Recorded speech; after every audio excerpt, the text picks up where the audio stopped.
Hello guys, welcome back to my channel. और बिना कुछ टाइम वेस्ट करे हम अपने पहले टॉपिक को शुरू करते हैं, that is stratification and mobility. अब आप लोग सोच रहे होंगे कि हम फर्स्ट डे अपना फर्स्ट लेक्चर शुरू करें, बट चैप्टर 5 से क्यों स्टार्ट कर रहे हैं। बट चैप्टर 5 करने से क्या होगा कि यूपीएससी के जो सोशियोलॉजी के बेसिक टर्म्स हैं वो हमारे कंप्लीट हो जाएंगे। तो चैप्टर 5, चैप्टर 7, देन चैप्टर 1 पे हम आएंगे, ताकि हमारा बेसिक कॉन्सेप्ट इतना स्ट्रांग रहे कि हम लोग चैप्टर 1 तक आते हुए हमें सारे सोशियोलॉजी के टर्म्स की अच्छी तरह नॉलेज होगी। So let's start. तो ये है हमारे चैप्टर 5 के कुछ कॉन्सेप्ट, जिसमें आएंगी equality, inequality, hierarchy, exclusion, poverty and deprivation. तो फर्स्ट टॉपिक आज का जो हमारा होगा, जो इस वीडियो में हम कंप्लीट करेंगे, डैट इज़ इक्वलिटी। अब इक्वलिटी को हम किस तरीके से देखते हैं? हमें जो नॉलेज है इक्वलिटी में क्या है, जब हमारा स्टेटस इक्वल हो, जब हमें राइट्स इक्वल मिले हों, जब हमें किसी के लेवल की अपॉर्चुनिटी मिलती हो, तो हमारे हमारे नॉलेज में वो इक्वलिटी है। ठीक है। तो जब भी हम यूपीएससी के किसी भी आंसर को लिखेंगे, तो फर्स्ट हम उसकी डेफिनेशन को डिफाइन करना बहुत इंपॉर्टेंट है। तो अब हम थोड़ा पीछे जाते हैं 1789 में, जब फ्रेंच रिवॉल्यूशन हुआ था, जब एकदम लड़ाई झगड़े चल रहे थे। हम उस टाइम इक्वालिटी को समझने की कोशिश करते हैं। तो क्या होता है कि वहाँ पे क्लर्जी और जो नॉबिलिटी होते थे उनको तो इक्वल ट्रीट किया जाता था, बट जो कॉमनर्स थे उनको बिल्कुल इक्वल ट्रीट नहीं किया जाता था। ठीक है। वहाँ पे फिर क्या हुआ, तो जब ये चीज़ें चल रही थी, तब ऑगस्ट कॉम्टे और सेंट सीमन ने कहा कि सेंट सीमन ऑगस्ट कॉम्टे के टीचर हैं, मतलब गुरु हैं। ठीक है। और वो लोग कह रहे थे कि क्या कोई चीज़ ऐसा साइंस हम नहीं बना सकते कि जो ह्यूमन नेचर को भी अच्छी तरीके से समझ सके। जैसे फिज़िक्स है, फिज़िक्स से हमें समझ आ जाता है कि अच्छा, काले बादल आ रहे हैं तो बारिश होगी। या बहुत सारे ऐसे लॉज हैं जिनको हम प्रिडिक्ट कर सकते हैं, हम पहले से अंदाज़ा लगा सकते हैं। तो क्या कोई ऐसी चीज़ नहीं हो सकती कि जिससे हम ह्यूमन नेचर को भी अच्छी तरीके से समझ सके, और ये लड़ाई झगड़े से हम बचे, एक पीस हो और इक्वलिटी हो सकी। तो वहाँ से इक्वलिटी की सोच आई, और वहीं से इमर्जेंस ऑफ सोशोलॉजी भी हुआ, जो कि हम चैप्टर 1 में पढ़ेंगे। ओके। तो अभी जो आपके सामने जो फॉर्मेट है, उसी फॉर्मेट में आपको आंसर लिखना है। ये मेरे नोट्स है, इफ़ यू वांट, अगर क्लियर नहीं होगा तो मैं आपको अलग से इसके नोट जो है कम्युनिटी पोस्ट पे मैं पोस्ट कर दिया करूँगी, जो भी मैं डे वाइज पढ़ाती जाऊँगी। सो चलो अभी हम आते हैं। इक्वलिटी का जो मीनिंग दिया गया है वो लिटरली दिया गया, और लिटरली का मतलब होता है आइडेंटिकल, मतलब एक जैसा ट्रीट करना।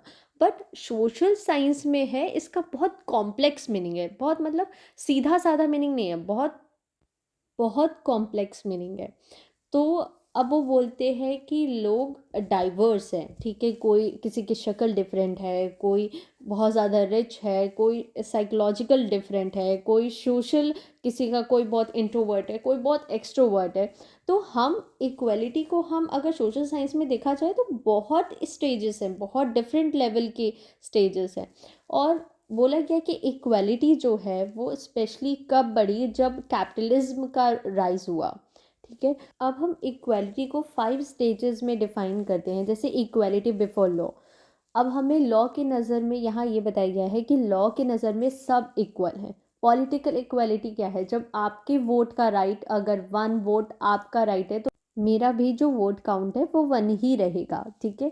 अब यूनिवर्सल अडल्ट सफरेज क्या है, कि मान लो कोई एक कुर्सी पे बैठा है, सीएम पीएम या पार्लियामेंट में कोई बैठा है, तो इसका मतलब ये नहीं है कि जनरेशन टू जनरेशन वही लोग बैठेंगे, कॉमनर्स को भी इक्वली उतना ही राइट है। अब हम पीटर सॉन्डर्स के बारे में बात करते हैं, जिन्होंने इक्वालिटी को 3 टाइप्स में डिवाइड कर रखा है। First is formal equality. अब फॉर्मल इक्वालिटी को यहाँ पर इन्होंने एकदम रिजेक्ट किया है, क्योंकि कहा है कि all members of society are subjected to same laws and rules, but that does not mean that they end up at the same position.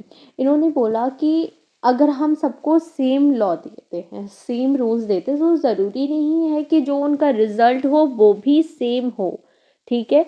अमीर अमीर होता जाता है और गरीब गरीब होता जाता है, तो इसलिए फॉर्मल इक्वालिटी को कम्प्लीटली पीटर सॉन्डर्स जो है वो इग्नोर करते हैं। इक्वालिटी ऑफ अपॉर्चुनिटी, इसको काफ़ी ज़्यादा मतलब अपनाते हैं लोग, कि people have equal chance to become an unequal.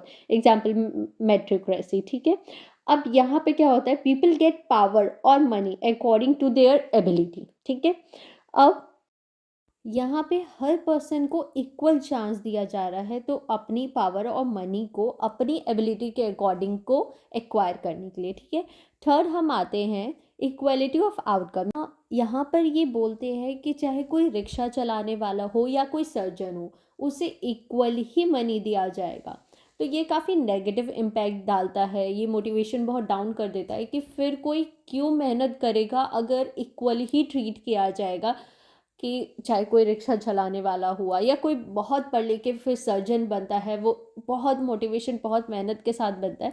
तो ये आइडिया भी काफ़ी नेगेटिव इम्पैक्ट डालता है। तो ये पीटर सॉन्डर्स के 3 फॉर्म में 3 टाइप्स में उन्होंने इक्वालिटी को डिफाइन किया था, ये बहुत इंपॉर्टेंट। अब हम नेक्स्ट देखते हैं लुईस डोमन क्या कहते हैं कि in India there is homo hierarchicus, मतलब वो चाह के भी चांस नहीं है because of the caste system, and west is homo equalis, वहाँ इक्वलिटी पॉसिबल है क्योंकि वहाँ कोई कास्ट सिस्टम नहीं है, कोई अपने से नीचा किसी को नहीं समझता, कोई अपने से ऊपर किसी को नहीं समझता। अब हम लास्ट आते हैं कार्ल मार्क्स पे, last but not the list. वो कहते हैं कि कैपिटलिज्म जो है वो इनइक्वालिटी लाती है, बट कम्युनिज्म जो है वो हमारे इक्वालिटी लाती है, इट्स ब्रिंग्स इक्वालिटी। तो आज का इक्वालिटी का टॉपिक हम यहीं ख़त्म करते हैं। प्लीज़ डू कमेंट बिलो और बताइएगा कि आपको आज का लेक्चर कैसा लगा। Thank you so much guys, signing off.